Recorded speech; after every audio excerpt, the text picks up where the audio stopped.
They say comparison is futile. And so we try our best not to compare.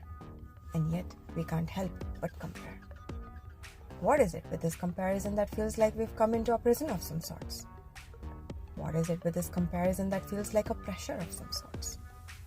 And what will it take from us to turn this comparison into just compassion? That's the question we find ourselves pondering upon as we continue to walk further on our path of self-transformation.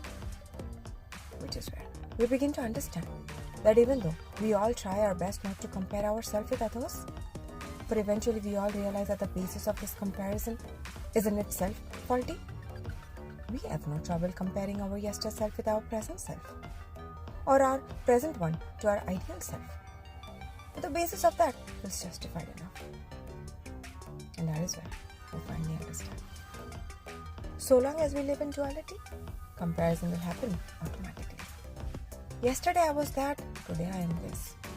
But I aspire to be further than this and that.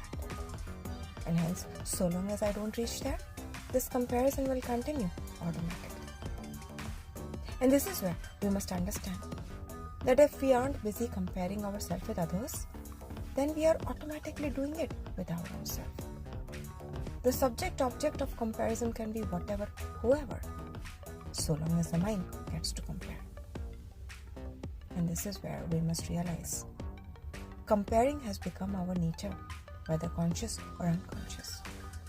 It has become so automatic that we often don't even realize it is happening. And while on the brighter side it pushes us to do better and better and even better, on the hindsight it obscures the full experience of what we are doing now, of who we are today. And so, let's always remember this. Comparison is futile because eventually it becomes a prison that never truly allows us to accept ourselves in the now, in the moment, without a judgment. And so, if we must compare, then let's compare with some compassion for both sides. But then again, why not strive to turn this around from comparison into compassion?